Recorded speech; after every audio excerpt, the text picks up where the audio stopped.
Oke, bismillahirrahmanirrahim. Assalamualaikum warahmatullahi wabarakatuh. Perkenalkan, nama saya Fuad Yaul Haq. Pada kesempatan kali ini saya akan mencoba untuk mempraktekkan bagaimana cara tahapan pengujian uji asumsi normalitas dan regresi linear sederhana. Oke, cara yang pertama yaitu kita di sini sudah memiliki data ya. Data di sini ada dua, atau data X dan data Y. Data X-nya dengan judul kepercayaan dan data Y-nya adalah partisipasi. Nah, mungkin data ini bisa kita gunakan nanti contohnya dalam penelitian bagaimana pengaruh masyarakat atau pengaruh kepercayaan masyarakat terhadap partisipasinya dalam pemilu. Oke, cara yang pertama itu kita copy data yang sudah ada. Oke, kita masukkan ke SPSS-nya. Kita paste. Nah, di sini akan muncul data berbentuk angka dengan 2 angka di belakang koma. Kita akan mengubahnya menjadi tanpa angka di belakang koma. Oke.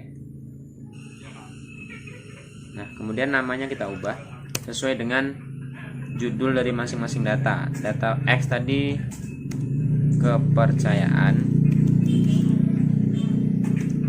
kemudian data Y itu partisipasi. Oke, kita kembali ke data view. Nah, akan muncul data yang sudah berubah. Selanjutnya, bagaimana cara untuk melakukan uji normalitas atau uji asumsi normalitas data ini? Yang pertama kita klik analyze, kemudian kita klik regression, kita pilih regression, kita pilih linear. Nah, kemudian kepercayaan itu kita masukkan ke independen karena kepercayaan itu tidak dipengaruhi oleh apapun. Kemudian partisipasi kita input ke dependen. Oke. Kemudian kita atur di save ini menjadi unstandardized. Centang continue. Kita pilih OK. Nah, nanti akan muncul data di tabel yang selanjutnya, itu adalah data residual. Nah, dari data residual inilah yang akan kita buat asumsi normalitasnya. Caranya itu kita klik lagi analyze, kita pilih non parametric test, kita klik legacy dialog, kita pilih sample case. Nah, sebenarnya ada banyak metode yang bisa digunakan, tapi kita pada kesempatan kali ini menggunakan sample case.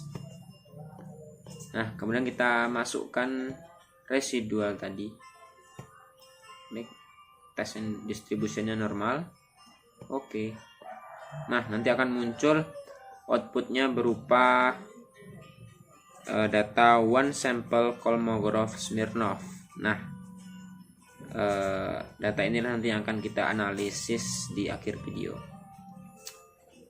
Lanjut, setelah kita menentukan uji asumsi normalitasnya, kita langsung saja menuju bagaimana tahapan pengujian untuk regresi linear sederhana. Caranya kita pilih regression, kita klik linear. Nah, kemudian kita pilih statistik ini model fit, dan di sini estimates, continue. Kita pilih save-nya sudah benar, kemudian option. Nah, di option ini entry-nya itu kita pilih 0,05, maksudnya alpha atau tingkat error yang kita gunakan itu adalah 0,05. Sebenarnya kita bisa menggunakan 0,01 atau 0,10. Itu tergantung bagaimana peneliti menggunakannya. Continue. Dan kita klik OK. Nah, nanti di sini akan muncul data model summary, ANOVA, dan coefficient.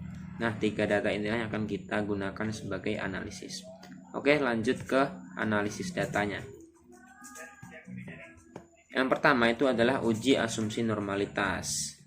Sesuai dengan output dari SPSS tadi, di sini dapat kita lihat atau dapat kita simpulkan dari data yang muncul, data tersebut berdistribusi normal karena nilai SIG atau nilai SIG-nya itu lebih besar dari alfanya. Alfa tadi adalah 0,05. Nah, data yang muncul adalah 0,2. Jadi data tersebut berdistribusi normal. Lanjut, yang kedua adalah penyusunan model regresi linear sederhananya.